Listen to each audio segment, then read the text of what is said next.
लगता है आपको 2024 के लोकसभा चुनाव में बीजेपी को बिहार में नुकसान होगा नीतीश कुमार के जाने से या नहीं? देखिए, नुकसान तो होगा ही, लेकिन ज़्यादा का नहीं होगा, 2-3 सीट का हो सकता है। देखिए, राजनीति में बाप बेटा पे भरोसा नहीं करता, तो बीजेपी पे क्यों भरोसा वो करेगी। बीजेपी भी कितना दूध के धुले हुए हैं वो सब कोई जानते हैं। तो वो कृष्ण को मानता है तो झूठ मूठ का मानता है। गाय गाय गाय गाय एक तरफ काटने का रहता है तो एक तरफ कृष्ण को पहुँचता, तो वही ढकोसला है। आरएसएस के लोग बीफ खाते हैं, आप ये कह रहे हैं? बिल्कुल, आरएसएस के लोग बीफ खाते हैं। बिल्कुल बिल्कुल। नमस्कार, मैं हूं अमित कुमार। एक बार पुनः स्वागत है आपका कीर्तिमान भारत न्यूज में। आज हम लोगों से जानने का प्रयास करेंगे कि जब से नीतीश कुमार बीजेपी का साथ छोड़ के आरजेडी से गठबंधन किए, यानी आरजेडी के साथ गए हैं, तब से ये कहा जाने लगा है कि कहीं ना कहीं नीतीश कुमार के मन में भी प्रधानमंत्री बनने की इच्छा एक बार पुनः जीवित हो गया, जिसके कारण ही इन दिनों वो काफ़ी सक्रिय है और तमाम देश भर के विपक्ष के राजनीतिक पार्टियां और राजनेताओं को संगठित करके वो कहीं ना कहीं मोदी के सामने 2024 में विपक्ष के उम्मीदवार के तौर पर खुद को प्रस्तुत करना चाहते हैं।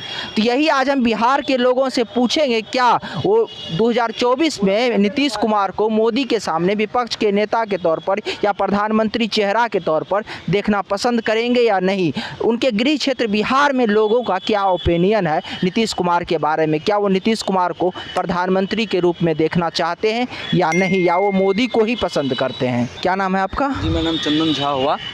तो चंदन जी, क्या आप नीतीश कुमार को 2024 में प्रधानमंत्री के तौर पर देख सकते हैं मोदी के सामने? मुझे तो नहीं लगता है वो मोदी जी के सामने टिक भी पाएंगे, क्योंकि बिहार में तो वो सही से अभी चला नहीं रहे हैं, कभी इधर कभी उधर, एज अ पलटू राम की तरह वो कर रहे हैं। ठीक है, मुझे नहीं लगता जो बिहार में भी जैसे 40 सीट आप जानते हैं, जो उनका 2 से 4 भी आ पाएगा। यहाँ फिर से 24 में फिर से मोदी जी ही आएंगे और फिर से मोदी जी। लेकिन इस बार बिहार में उनके साथ आरजेडी भी है, आरजेडी का भी जनाधार है, जदयू का भी जनाधार है अपना। और नीतीश कुमार जिस प्रकार से 2005 से अभी तक सत्ता में बने हुए हैं मुख्यमंत्री के तौर पर, उनका एक सुशासन बाबू का भी छवि है, जिसको भुना के कहीं ना कहीं वो विपक्ष का चेहरा बनना चाहते हैं। देखिए, सुशासन बाबू का छवि तो था, लेकिन अब है नहीं। ठीक है, वो तो आप देख ही रहे थे, जो इससे पहले भी वो अगर बीजेपी के ही साथ थे तो आरजेडी वाले कितना उंगली उठा रहे थे, कितना उस पर मतलब ये सब डाल रहे थे जो ये हो रहा है वो हो रहा है बिहार में। अब फिर से अगर दोनों साथ चले गए हैं तो अब ये बीजेपी वाले बोल रहे हैं जो फिर से जंगल राज स्टार्ट हो गया है। तो ऐसा कुछ नहीं है। जब स्टार्टिंग में वो जब फर्स्ट टाइम जीत के आए थे 2005 में, उस टाइम में सेंट्रल में तो यूपीए की ही गवर्नमेंट थी, बस उस टाइम में भी वो काम अच्छा किए थे। बट अभी जो है वो लगता है आपको 2024 के लोकसभा चुनाव में बीजेपी को बिहार में नुकसान होगा नीतीश कुमार के जाने से या नहीं? देखिए, नुकसान तो होगा ही, लेकिन ज़्यादा का नहीं होगा, 2-3 सीट का हो सकता है, क्योंकि 2014 में भी सब अलग अलग लड़े थे। यहाँ पे आरजेडी भी लड़ी थी, जदयू भी लड़ा था और इधर बीजेपी भी लड़ी थी। तो आप देख ही रहे थे उस टाइम में क्या अच्छा बढ़िया रिजल्ट आया था, बीजेपी के सपोर्ट में रिजल्ट गया था। इस बार भी वही होगा, क्योंकि मोदी जी के सामने नीतीश जी का कुछ है, कोई अस्तित्व ही नहीं है। लेकिन नीतीश कुमार इन दिनों 2-3 नेता हैं, खास करके अगर बिहार में नीतीश कुमार देख लीजिए, चाहे बंगाल में ममता बनर्जी देख लीजिए, अरविंद केजरीवाल दिल्ली में, ये कुछ नेता हैं जिनके मन में प्रधानमंत्री बनने की इच्छा जागृत हो चुकी है। और ये लोग कहीं ना कहीं 2024 में अपने आप को मोदी के सामने विपक्ष के चेहरा के तौर पर प्रस्तुत करना चाहते हैं। तो इनमें आप किसको बेहतर मानते हैं? अब देखिए, एक तो अरविंद, जैसे कि आपने केजरीवाल जी का नाम लिया, वहाँ पे मुझे लगता है जो 8 एमपी का सीट है और लगातार 2 टाइम से जो है आप ये समझिए 98% सीट पे अकेले केजरीवाल ही फतह करते हैं दिल्ली में। लेकिन दिल्ली की जनता इतना जागरूक ज़रूर है, जो जब मोदी जी का ये चुनाव का टाइम आता है ना, लाइक 4 PM, तो वो टोटल का टोटल सीट मोदी जी को ही देते हैं। यहाँ कोई केजरीवाल, कोई ममता बनर्जी, कोई नीतीश कुमार, भले ही पूरा विपक्ष। अच्छा, एक लास्ट प्रश्न बताइए, बिहार में जो है ना राजनीति कहा जाता है कि यहाँ जाति आधारित राजनीति होती है, तो इसमें आपको लगता है कि बिहार में जो, क्योंकि बीजेपी के पास तो कोई ऐसा चेहरा भी नहीं है, सबका एक जाति बेस वोट बैंक है, तो लगता है आपको जो बिहार में मोदी जी को इस बार 2024 में उस प्रकार से सफलता मिल पाएगी? हाँ देखिए, अब तो हर जगह की जनता जाग गई है। आपको पता था जब यूपी में मुलायम सिंह का सरकार हुआ करता था तो जस्ट लाइक जैसे लालू जी यहाँ चलाते थे जातीय आधार पर, उसी टाइप से यूपी में भी चलता था। लेकिन वहाँ की जनता जाग गई। अब देख रहे हैं 2 टर्म से लगातार बीजेपी की सरकार आ रही है। मोदी जी को अगर आप चुनेंगे तो हिंदुत्व के नाम पर चुनेंगे या विकास के नाम पर? अब देखिए, ऐसा कुछ नहीं है जो ये एक बीजेपी के पीछे ना मतलब झूठ का धब्बा लगा हुआ है। अपोजिशन वाले के पास कुछ रहता नहीं है तो झूठ से ही मतलब जो है हिंदुत्व और ये मुस्लिम, ऐसा कुछ नहीं है। मोदी जी सबके प्रधानमंत्री हैं। हाँ, थोड़ा सा इशू तो सबको ये मतलब आम जनता को है, कुछ महंगाई को लेकर के जो है थोड़ा सा प्रॉब्लम क्रिएट होता है। बट ओवरऑल यदि देखा जाए तो Modi ji is the best prime minister. आप लोगों को लग रहा है कि क्या लग रहा है आप लोगों को कि जिस प्रकार से नीतीश कुमार इस बार नीतीश कुमार जिस प्रकार से बीजेपी का दामन छोड़ के आरजेडी के साथ गए हैं, वो ठीक है या सही किए हैं या गलत किए हैं? देखिए, राजनीति में बाप बेटा पे भरोसा नहीं करता तो बीजेपी पे क्यों भरोसा वो करेगी। बीजेपी भी कितना दूध के धुले हुए हैं वो सब कोई जानते हैं। अभी अग्निवीर में 4 साल का में कितना ये हुआ, फिर भी मतलब भारत सरकार नहीं मान रही थी। बच्चे कितना ये करेंगे, कितना 5 साल तो उसके लिए मेहनत करते हैं। फिर भी अभी अग्निवीर एक मुद्दा है युवाओं के बीच। आपको लगता है अग्निवीर के कारण बीजेपी से डिफेंस में ओबीसी कैटेगरी के और जितने भी पिछड़े लोग होते हैं, जनरल कैटेगरी के भी बन जाते हैं।